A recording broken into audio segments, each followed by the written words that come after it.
Information en France, à propos d'Internet par exemple. En fin d'information de 13 heures, là une personne explique les droits dans les litiges.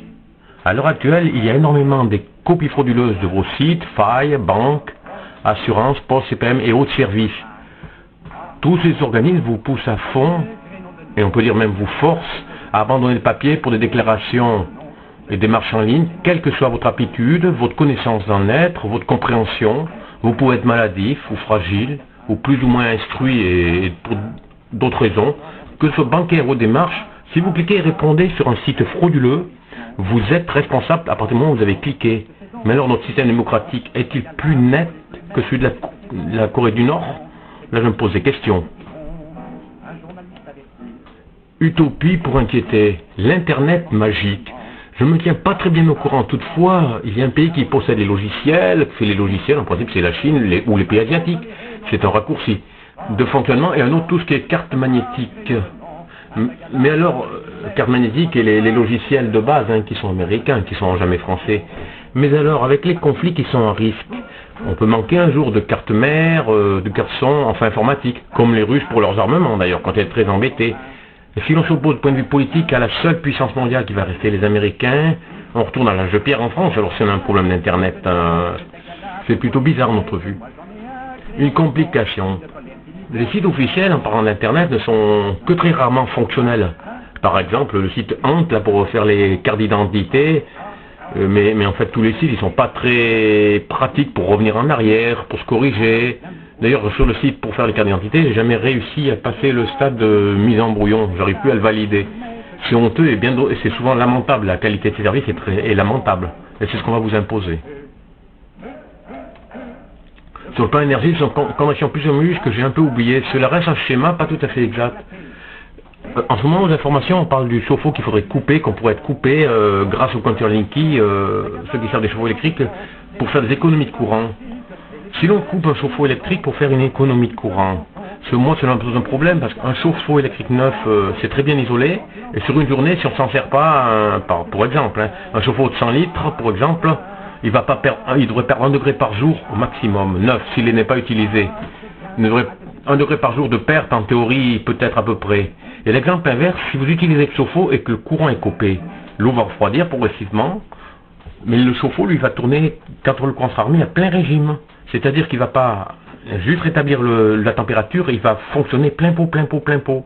En repartant de l'eau froide à partir, généralement, les chauffe-eau sont réglés 50, 60 degrés, ça dépend un peu comme les radiateurs, peut-être 70 degrés au pire.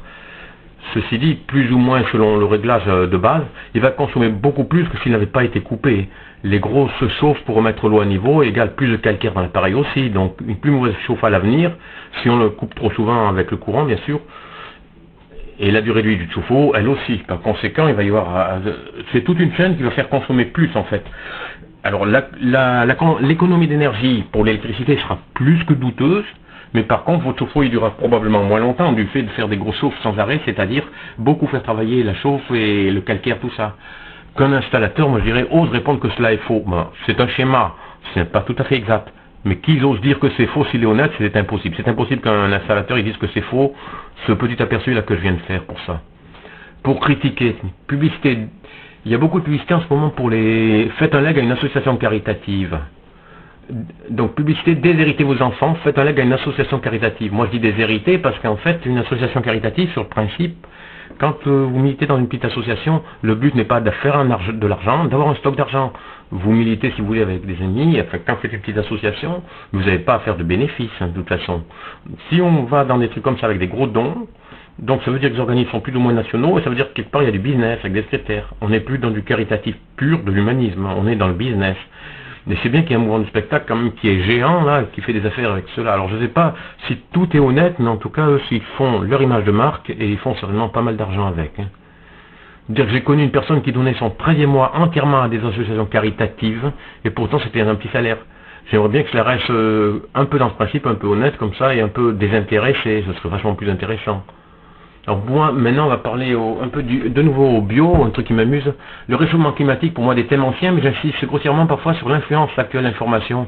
On ne pille plus les forêts en Amazonie, on n'en entend plus parler. Donc quand on parle de l'écologie, alors maintenant qu'on mise beaucoup sur l'économie supposée de courant, On ne parle plus des bois, des forêts en Amazonie, hein. Le problème il existe toujours. On n'entend plus parler. Les surfaces bois en France, est-ce que l'on exporte toujours du bois? Parce que on a beau parler du bois, des forêts qui bougent en Amazonie, en France on en exportait. On faisait même des coupes rases pour faire du poêle à granulés, hein, quand même. Les bois en Europe de l'Est, ça a été découpé. Fait-on toujours des coupes rases pour faire du granulé de chauffage? Alors maintenant, le granulé de chauffage, on a poussé énormément avec des publicités à faire tout le monde sur les granulés de chauffage. Et même maintenant, il devient hors de prix, ça ne fonctionne plus le système, et de toute façon, c'est dépendant de l'électricité si elle est coupée. Hein. Donc bon, alors ça c'est une première anomalie. Va-t-on planter que des résineux aussi pour qu'ils brûlent plus vite et ferait moins d'oxygène? Les arbres des feuillets caducs ont-ils un cycle? Feraient-ils plus d'oxygène quand ils sont jeunes? Consommerait-il plus de l'oxygène dans leurs vieilles années? Alors, ce petit paragraphe, parce qu'on est toujours manipulé par la méconnaissance, alors on va se contenter de dire au grand public, eh ben, des arbres, oui, ça fait de l'oxygène, alors qu'en vérité, il faut tout regarder et que tout cela est manipulation. Donc, on ne sait pas vraiment de l'écologie à proprement parler. Dans leurs vieilles années, effectivement, les arbres, ils servent à nourrir les insectes. À ce moment-là, ils font peu d'oxygène, mais en décomposition, dans les grandes forêts, ça servait à faire l'oxygène, à faire nourrir les petites bestioles, les insectes en tout genre, les oiseaux qui font des tris, des nids. Donc, à la limite, si on veut limiter par exemple l'oxygène, faut-il donc entretenir les forêts? Donc, bien sûr, il s'agit d'entretenir comme il faut. Voilà. Notez que sur le terme actuel, il y a des vidéos payantes. Par exemple, si moi je conteste un petit truc supposé être écologique, par exemple, j'ai discuté avec une personne du CRIRAD, qui sont donc le nucléaire, qui redoute le nucléaire. Et moi j'ai dit, oui, mais les éoliennes, il y a aussi beaucoup de béton dessous, et ce n'est pas net, et c'est loin d'être net d'ailleurs. Mais monsieur, vous voulez, mais alors vous êtes pour le nucléaire? Il m'a répondu. Donc il n'y a pas de débat possible avec ceux qui soi-disant militent à l'écologie, veulent sauver la planète, et il y a du charlatanisme. Moi, c'est un langage que je ne comprends pas. Hein. Il y a des réponses positives. Par exemple, sur un site internet, si vous contrez une personne, par exemple sur un site qui parle par exemple des éoliennes, vous êtes contré, c'est-à-dire vous allez avoir des centaines de réponses positives, qui sont très très bonnes, très favorables à ceci, parce que personne ne va vous poser les questions, par exemple, est-ce qu'il y a des inconvénients avec les hélices et les oiseaux? Est-ce qu'il y a des inconvénients avec les 1500 tonnes de béton par petite éolienne, celles qui font 2 mégawatts, ce qui fait des sommes de béton énormes? Alors logiquement, moi c'est sûr sur le net, c'est peut-être faux. Une éolienne, un mât éolien sur mer, c'est 1 km² dévasté, donc avant que la mer se reconstruise, il faut un certain temps. Donc quand on vous parle de la loi littorale, on oublie peut-être un petit peu les dégâts que font avec les éoliennes sur mer. C'est pas des grosses quantités de courant. Vous me direz, il faut les pallier, pour pas en faire de partout, il faut pallier les énergies et pas dire qu'une est mauvaise forcément, hein, bien entendu. Il y a aussi des cas de marins qui peuvent faire des gros dégâts. Est-ce que tout cela est démocratique, les explications? Est-ce que tout est manipulation? Est-ce qu'on est pays qui pense qu'à manipuler? Alors moi, il y a un autre sujet que je vais vous parler, c'est le recyclage des déchets plastiques. Il y en a peu, les sortes de bouteilles plastiques, il fallait encore les séparer. Maintenant, on affirme que tout peut être recyclé, tous les déchets ménagers plastiques. Dans les conteneurs, j'y regarde toujours, les catégories sont toutes mélangées, sauf peut-être le verre qui est à peu près bien correct dans ce conteneur. Dans certaines campagnes, maintenant, il faut les porter à bonne distance, de 5 à 10 km, et plus les produits recyclés. Bien entendu, ça fait donc, vous les portez à 5-6 km, et encore, vous avez les 3 ou 4 bennes, il faut les trouver. Hein. En déclarant que tous les plastiques ménagers sont recyclables, cela permet-il de rester dans l'utilisation des matières synthétiques et plastiques, pour bien éviter d'employer le verre et le carton, par exemple, les matières qui seraient recyclables. Si tout est recyclable, il n'y a plus besoin de s'intéresser à réutiliser le verre consigné et les cartons, bien entendu. Pour moi, c'est bizarre, tout ça, c'est un peu des désinformations. Donc, soit d'informations, soit d'une information par la pensée unique, hein, grâce aux influences, soit des informations diverses à droite ou à gauche. L'expression, pas les tendances politiques, les Girondins ou les montagnards, hein, c'est un peu n'importe quoi, de toute façon, tout ce qu'on entend. Et il y a beaucoup à dire là-dessus, donc je m'amuse beaucoup là-dessus. Bon, il faut savoir que le papier à l'origine, puisque vous parlez aussi des arbres abattus, le papier à l'origine il était fait à partir de papyrus, c'est l'historique de la Grèce quand on étudie l'histoire ancienne, mais ça pourrait être fait à partir de plantes ligneuses. Au Moyen-Âge, les chiffons étaient réutilisés pour faire du papier, mais le problème c'est que les matières ligneuses, par exemple, c'était moins rentable que l'arbre. C'est pour ça, il n'y a plus de cellulose dans l'arbre, c'est une question de pratique. Mais on est manipulé, parce que quand on vous dit qu'il ne faut pas battre les arbres pour faire du papier, ben on oublie de vous dire que ça pouvait être fait avec des plantes ligneuses, c'est-à-dire des plantes herbacées. Ou comme le maïs peut-être, des choses comme ça. Hein. Donc on continue sur la manipulation.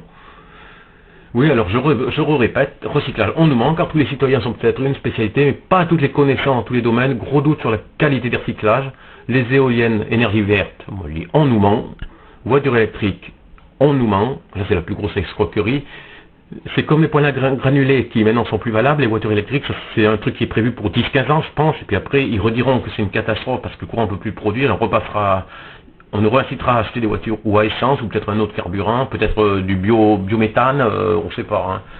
Biométhane c'est pas pour ça, hein, enfin ça fait rien. La voiture électrique on nous ment, la planète réchauffe, gravité extrême, vrai et certainement, mais c'est aussi un motif de manipulation, ça il ne faut pas l'oublier. Médias indépendants, personne n'y croit. Fake news, moi je dis où sont les plus dangereuses. Sur le modèle français, il est sûr que le monde est perdu, moi je le dis aussi. Agriculture chimique ou géant du bio, on nous ment ou manipulation. De toute façon, pour ce qui est de l'agriculture, moi je répète toujours une chose, vous ne pouvez pas être bio, viser écologique, si vous n'avez pas la connaissance de l'histoire. Pourquoi ils ont utilisé les matières bio, les matières chimiques au début? Vous ne pouvez pas être bio à partir du moment où vous ne considérez pas que les paysans n'ont pas mis au début des matières chimiques, bien dire on va empoisonner les gens. C'était d'abord il n'y avait pas la connaissance et puis c'était le commencement. Donc on ne dit pas ils ont pollué les anciens, maintenant il faut faire autrement. On dit voilà ils ont dû faire comme ça et maintenant on voit si on peut faire autrement. Nuance très importante. C'est pour ça qu'on ne sera jamais bio et jamais écologiste en France, excepté du menton. Bon bien entendu on peut toujours revenir au poids des voitures, dont on les rend plus lourdes et pneus plus longs, plus larges, donc deux constatations. En réduisant la vitesse, l'on a fait, les deux premières sont mensongères, ou si vous préférez sont des mesures pour faire consommer de toute façon. Comme on l'a fait, miser sur des voitures électriques qui doublent le poids, qui demandent donc une puissance très supérieure. Les voitures devraient peser 600 à 550 kg au maximum en général, sauf utilitaire. J'ai déjà dit dans une vidéo, mais je recommence. J'ai peu de références anciennes et personnelles. Il n'est pas un secret qu'il existe une Visa 17D. J'en ai une neuve, donnée pour 4,5 litres. Moi, j'ai obtenu sur trajet moyen une moyenne de 4 litres. 4 litres 1 au 100 km dans les premières années. Donc, depuis, le carburant a encore été amélioré, la carburation et l'allègement par les matières. Elle est conservée aujourd'hui, dans une certaine idée, probablement moins de 3 litres au 100 dans une logique. Forme d'utopie à retardement, bien sûr. Si on avait voulu, ça n'avait pas rien fait pour ordonner les voitures, elle devrait consommer 3 litres. Donc, l'économie de carburant serait bien plus rapide que de changer le mode de combustion. Hein. J'ai eu une 4L à 3 vitesses et j'ai obtenu 5,5 litres alors qu'elle était vieille et moteur carcasse Pannalu, donc lourde. Bon. L'allumage de la tête d'écho était réglé par mon frère dans la mécanique, et donc super bien réglé. Elle consommait rien. Toutes les voitures devraient consommer moins 3 litres. Seule ma voiture actuelle, une Clio 3 de 2006, achetée dans l'urgence, consomme 5,5 litres ou plus de moyenne pour l'afficher. Affiché au compteur 4 litres 6 à 5 litres 1, parfois 4 litres 1, mais ce n'est pas une moyenne entre plein. Hein.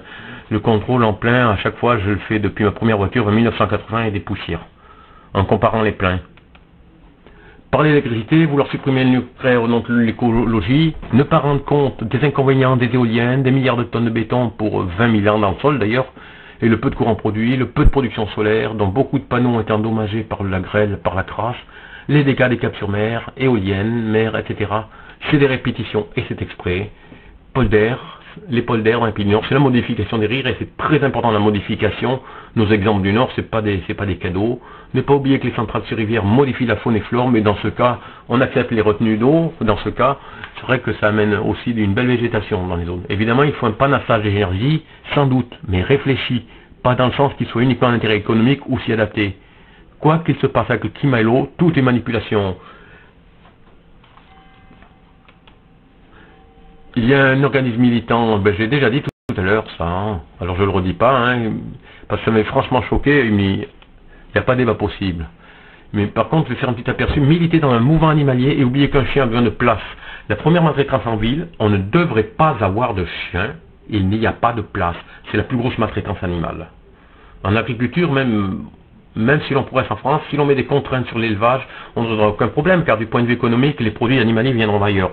Donc c'est déjà, tout est des mauvaises orientations, tout est manipulation. Là, je reprendrai ces thèmes plus tard, de toute façon, et à l'infini, et je vous dis, the end, terminus, tout le monde descend.